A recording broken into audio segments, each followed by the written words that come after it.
On my time with Roblox, I never really intend to play modern games released for childish needs like Grow a Garden or Tycoon-themed games. Why I play Roblox is for the games I used to play that really changed over time, yet still had that little interaction of nostalgia to them. Take Jailbreak for example. I still play that game because I was there when it first released. It was just a game where you just break out of prison and then boom, you beat the game, that's it. And then it got updated to where you can rob 2 locations, and then it got updated after update after that, and nowadays they're just trying to be the next Fortnite. Now every time I play Jailbreak, I just break out of prison, and then do nothing. Now give them hell. Sir, get down! Sir, get down! But I have a gun!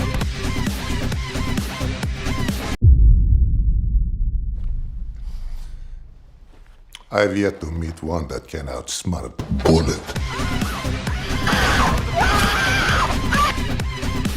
I just sit on the top of the mountain and just take in the old ways of what this game used to be.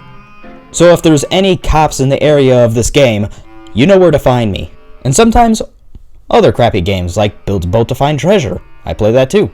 I built that. But when it comes to horror on Roblox, things can take a turn, and I'd like to explain 3 horror games that actually would be considered terrifying. And I'm not talking Five Nights at Freddy's mechanics, or Doors, or Dandy's World, or Pressure. I'm talking heart-pounding in your chest like a cartoon character, constantly looking over your shoulder as a story is trying to be told through gameplay, and when these games actually try and be horror, it can be absolutely terrifying. So by the end of this video, one game will represent absolute confusion that it is horror, one game that's absolute cinema for liminal space, and one game that makes you feel all hope is lost. Now, there will be spoilers to these games, and a moment in this video where someone actually gives himself an ouchie, and a few jump scares, so clear warning.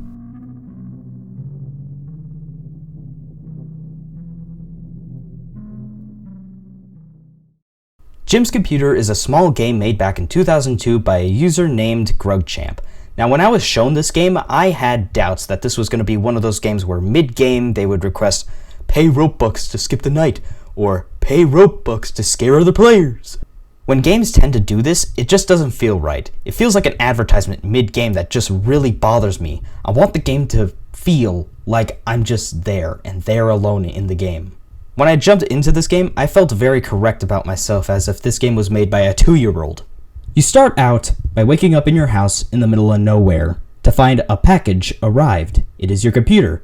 As we turn it on, we can look through unimportant news, chat with no one, and buy random stuff to be delivered to your house just to play with. And I really felt this game wasn't horror at all, and I ended up quitting the game because I just couldn't find another objective on what to do. I just didn't know what to do afterwards, until I gave the game another shot. And I found out that I totally missed this line of dialogue right above our character's head telling us to go to bed. And even on the second run, I still had the same doubts like I did on the first run, but the moment we go to bed and wake up again, everything actually takes a turn. We wake up in first person with no way back to third person view to be somehow checking our closets for anything. It's never really explained, but I was expecting some sort of PNG monster or a bad designed Roblox model to just jump me on sight. But nothing happens. Once we check both closets, we feel safe again, and we go back to bed. Once we do, the second day continues with sunshine, lollipops, and rainbows, everything that's wonderful is sure to come your way. This goes on for a very long time until the next night where we have to check the closets again and again until we feel safe again. This continues for a few more days until suddenly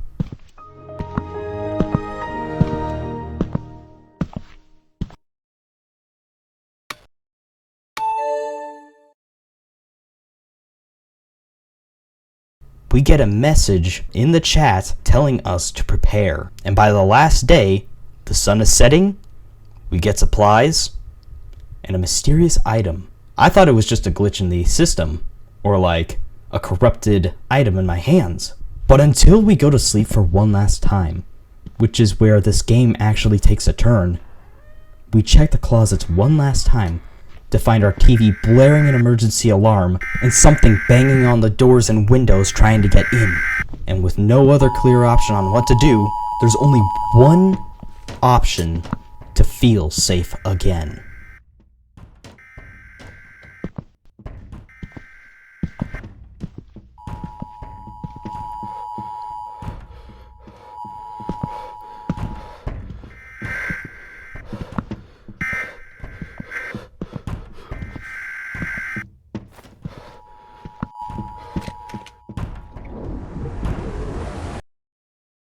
This was actually a pretty intense ending for a small game. It does have a sequel, but it was nothing but a survival game. It turned more into an action-packed video game, and I never ended up playing it. It just ruined it. I just play the first one. Never play the second one when you play the game. Moving on, we have one of my most favorite horror games I have ever played to find out that these developers are way ahead of its time with horror.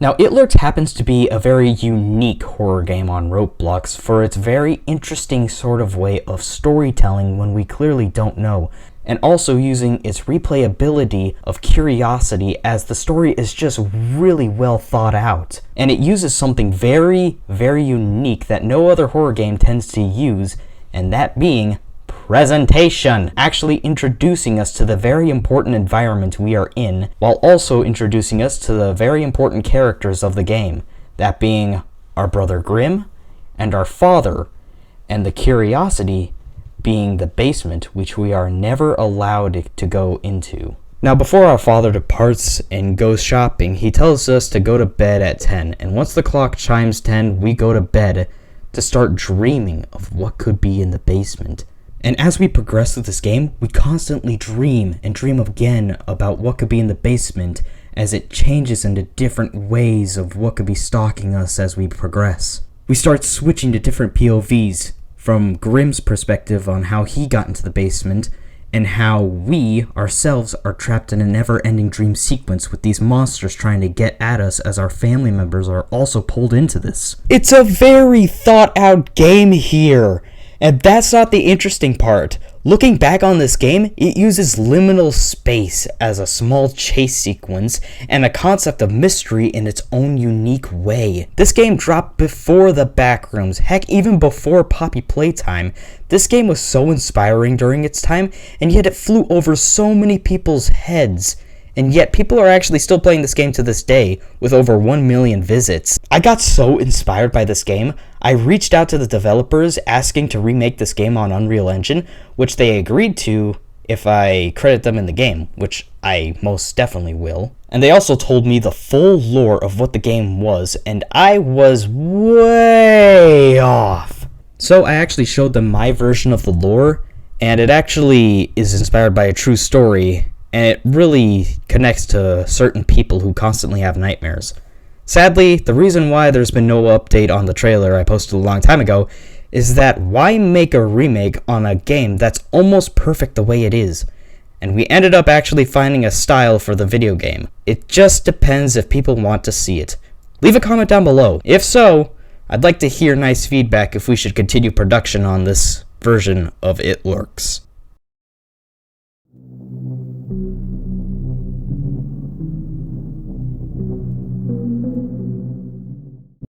Now, I came across It Lurks not long ago after I was trying to look for other games like It Lurks, and I decided to give this game a shot, and it gave us a pretty good starting point of introducing us to some of the mechanics.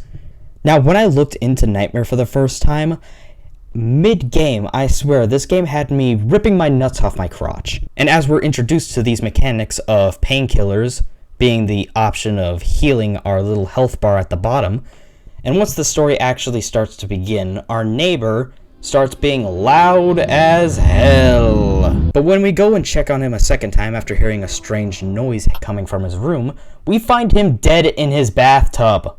Now, I didn't really feel the suspense until we get back into our room.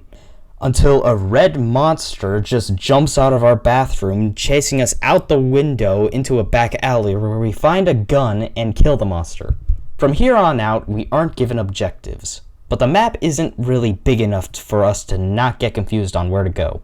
We have a bar showing our health, and it's not the kind of horror game where once you're killed your game saves.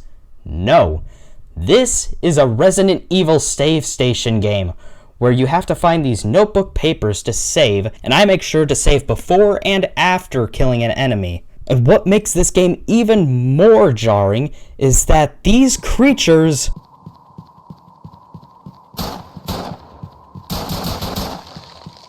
make no sounds, no grudges, and we don't even know that they're zombies. The only way to know if an enemy is behind you is their footsteps.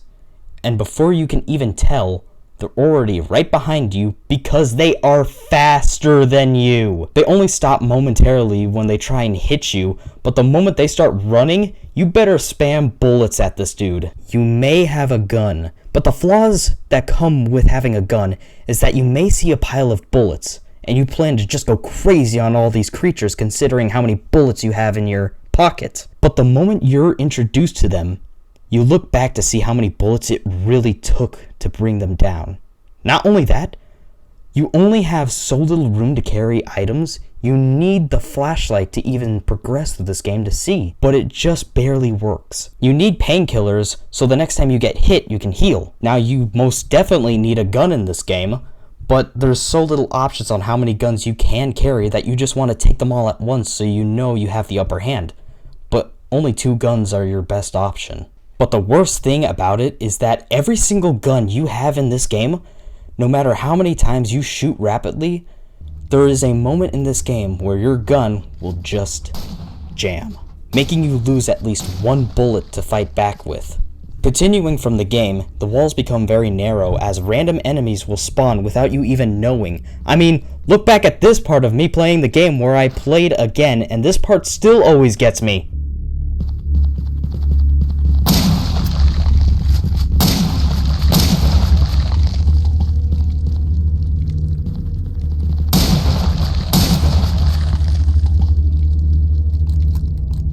Yeah, so some of these enemies have scripted events that are separate every single time you enter the game.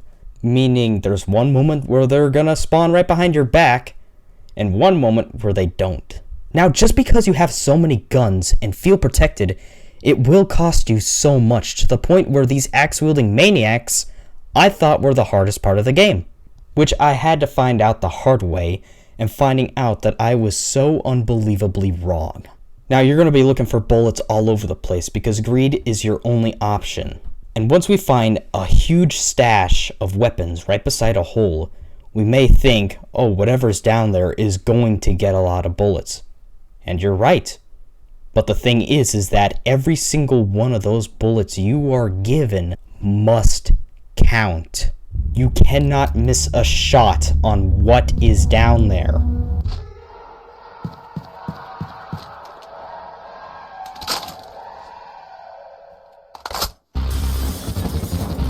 Now, once you get the hang of this boss, it's pretty simple to beat considering how many bullets you use. But no matter what, this part of the game is literally telling you to not go crazy. You need perfect aim. You need to know your surroundings.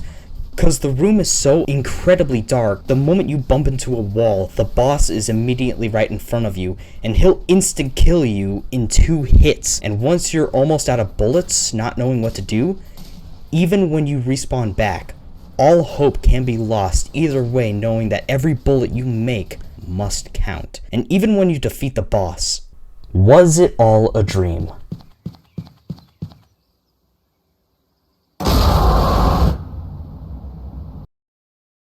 If you made it to the end of this video, thank you so much for watching. I really plan to make more awesome videos like these and explaining all the amazing details of what makes a good horror game and many other amazing projects made by other cool people.